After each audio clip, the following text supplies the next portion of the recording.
Bismillahirrahmanirrahim. Assalamualaikum warahmatullahi wabarakatuh. Innal hamdalillah nahmaduhu wa nasta'inuhu wa nastaghfiruhu wa na'udzu billahi min syururi anfusina wa min sayyiati a'malina. May yahdihillahu fala mudilla lahu wa may yudlilhu fala hadiya lahu. Asyhadu an la ilaha illallah wahdahu la syarika lah wa asyhadu anna Muhammadan abduhu wa rasuluh la nabiyya ba'dah, amma ba'd. Pertama-tama marilah kita panjatkan puji serta syukur kita kehadirat Allah Subhanahu wa taala yang mana kita masih bisa untuk diberi kenikmatan, nikmat iman, nikmat Islam serta nikmat kesehatan. Tak lupa sholawat beserta salam semoga tetap tercurah kepada junjungan alam kita, yakni Habibana wa Nabiyana wa Maulana Muhammad sallallahu alaihi wasallam. Semoga kita diberi syafaatnya di yaumil akhir nanti, amin ya robbal alamin. Perkenalkan, nama saya Adnan Sofiatul Roma Fauzia dari Program Studi Manajemen Pendidikan Islam Fakultas Agama Islam Universitas Singapura Bangsa Karawang. Di sini saya akan menjelaskan tentang apa itu hadis riwayah dan hadis diroyah. Sebelum masuk ke pembahasan inti, yaitu apa itu pengertian hadis riwayah dan diroyah, di sini saya akan menjelaskan pengertian ilmu hadis.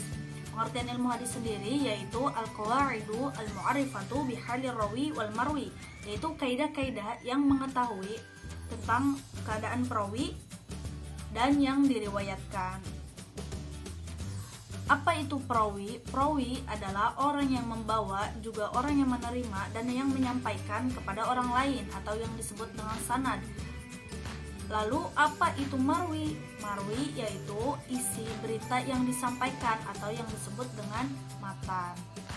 Dalam contoh hadis riwayat Bukhari yaitu haddatsana Ubaidillah bin Musa qala akhbarna Hanzalah bin Abi Sufyan an Ikrimah bin Khalid an Ibnu Umar radhiyallahu anhuma qala Rasulullah sallallahu alaihi wasallam bunyal islamu ala khamsin syahadatu an la ilaha illallah wa anna muhammadar rasulullah wa iqamus shalah wa ita'uz zakah wa hajjul bait wa shaum ramadan.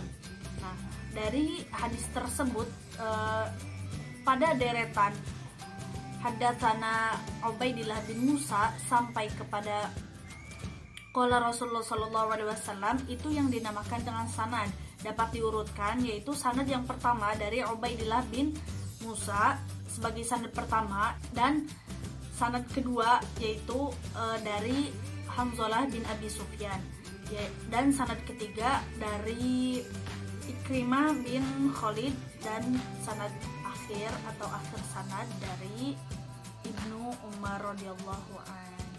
Berlanjut kepada pembagian ilmu hadis.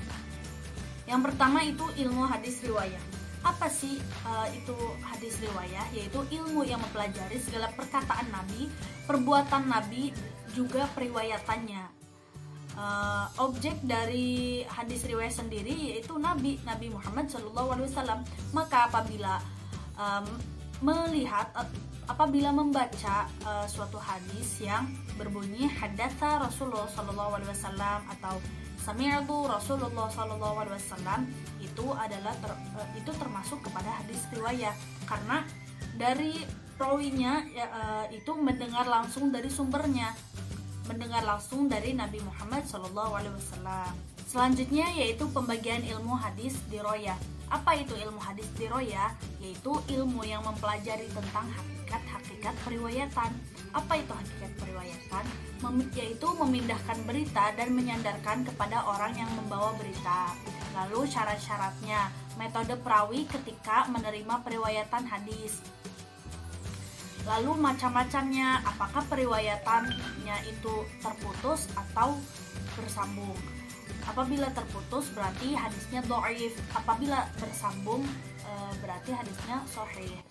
Yang selanjutnya itu hukumnya diterima atau ditolak, dan keadaan perawinya. Saat keadaan perawi jaya itu dinilai dari sifat perawinya dan biografinya. Apakah perawi itu orangnya tidak adil, apakah perawi itu punya akhlak mazmumah, seperti itu.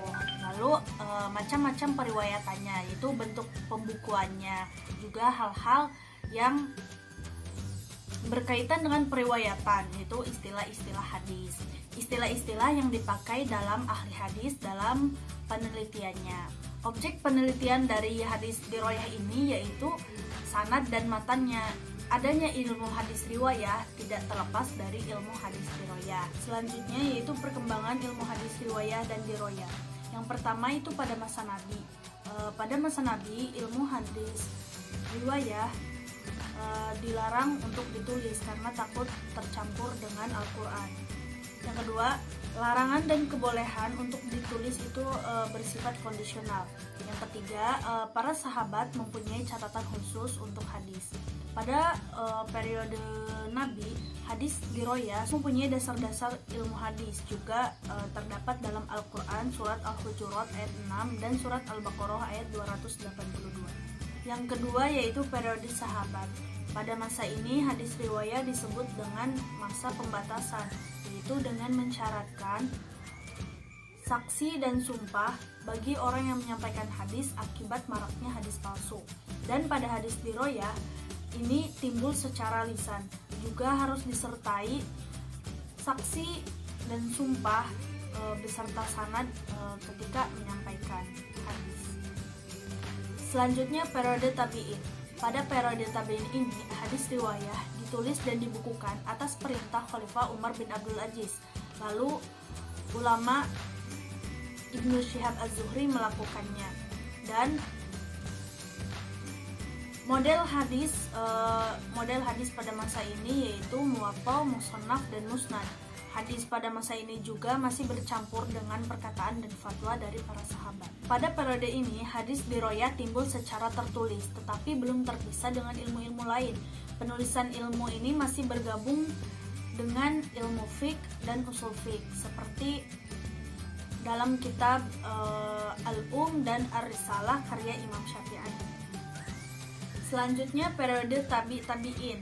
Hadis riwayah di sini disebut dengan masa keemasan atau kejayaan, juga masa klasifikasi, juga masa filterasi, karena pada masa ini hadis sudah dipisahkan antara hadis di sini sudah dipisahkan antara hadis dan perkataan, juga fatwa dari para sahabat.